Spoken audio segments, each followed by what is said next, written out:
Hello there, and welcome back to Hydroponics Daily, your go-to podcast for everything soilless cultivation.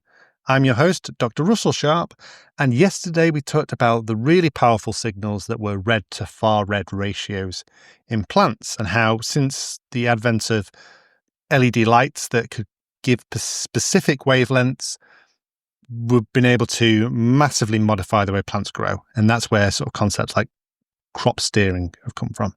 One of the other areas that we need to look at is light quality, and I'm going to talk about green light today because often we thought of, as plant scientists, we used to think of green light as being wasted and useless, but recent advancements have shown that's not the case.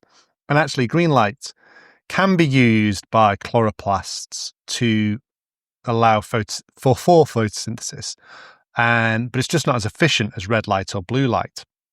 And so green light is really important for driving photosynthesis further down in the canopy in a natural ecosystem, but also further into the crop, into the canopy of the crop. So it helps boost photosynthesis all around the plant. So including some green light for that helps open up the canopy and make sure that stomata are open further into the plant, and so calcium can move around and things like this. So green light's important for that. The other reason green light is a really useful tool is that it's not sensed by phytochrome. Now, these are the pigments I talked about yesterday that perceive red to far red ratio, but also crucially, they perceive the day length and the photoperiod. So they're really, in many crops, the phytochromes are the things that sense whether a plant's going to flower or stay vegetative. So examples of plants that they're very important for are chrysanthemums, poinsettias, legal cannabis, hops, basil. I know basil's day neutral. What other ones am I thinking of? There's loads of plants that will flower depending on the day length. But green light it passes straight past phytochrome, and so it's not perceived. So green light is useful in two ways. You can drive photosynthesis during the night. So you can have green lights on to drive photosynthesis in the night in some crops. And also you can have green head torches, green LED head torches, or green LEDs in your grow room that you can turn on to go and inspect your crop or work in your grow room when it's nighttime. And if you've got an extended flowering period and your lights are on for 12 hours a day and you say they're on during the night because you get better electricity rates from your electricity provider, you might want to go during the day because you're not a night owl and you can't be bothered getting up at 4 o'clock in the morning. And so with a green LED, you can go in there during the day safely and inspect your crop. It doesn't work for all crops. Some crops still react to green light, so you have to be careful, do some research. But you'll find green LEDs for sale on a number of hydroponic grow shop websites.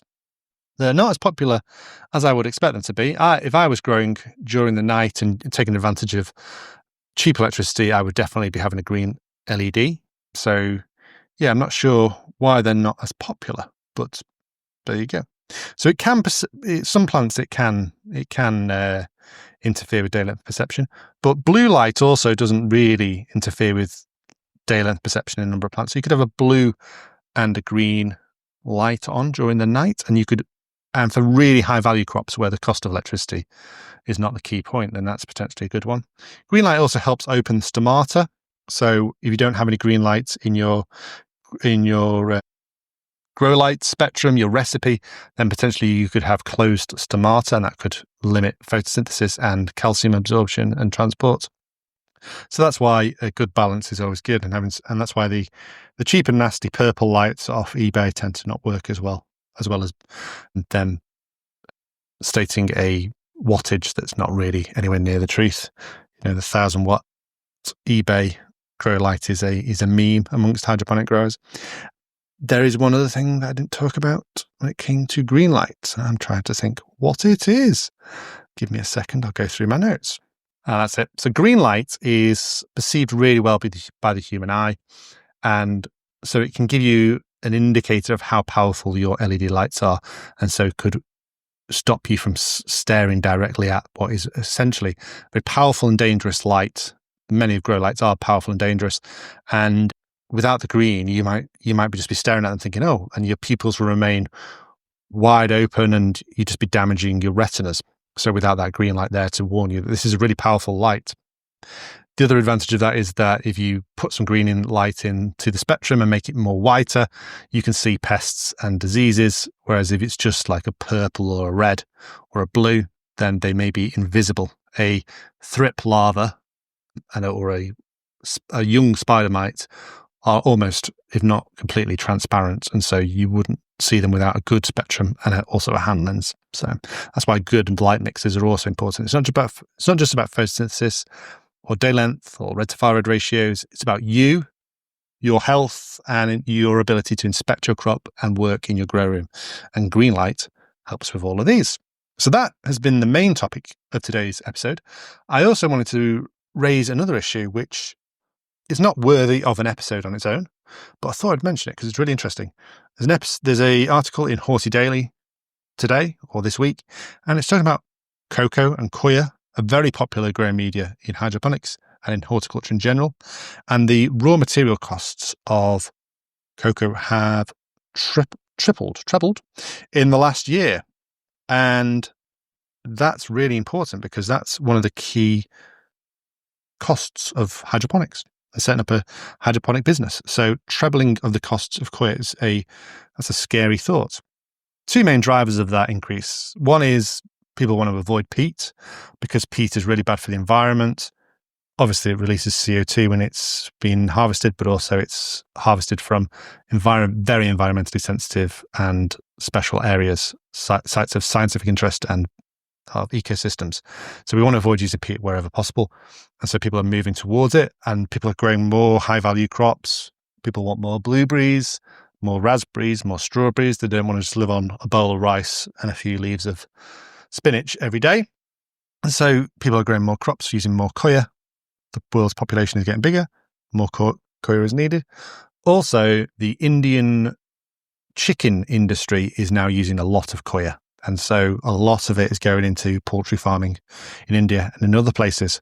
So this is putting increasing demands on the supply of cocoa, and supply and demand economics means that the price will go up, and it's trebled in the last year. So if you're using cocoa, you might need to look at another alternative grow media, hopefully a sustainable one and a renewable one. And if you need any help with that, just give us a shout. I'm not a grow media guy, but I know some suppliers and I know some facts, and so I'm more than happy to give some advice.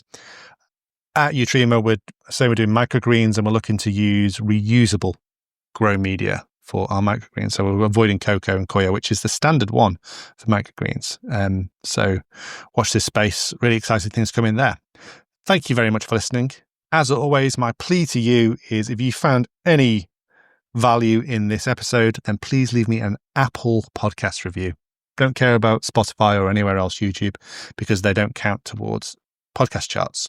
And Apple podcast reviews make me go whoop, up the charts really, really high. Your one review will make me go up. Hydroponics Daily will rise about 50 places in the podcast charts. It's mad how powerful it is. Hence the reason I'm always banging on about it at the end of every podcast episode. That's enough from me anyway. Thank you very much for listening. Until tomorrow, goodbye.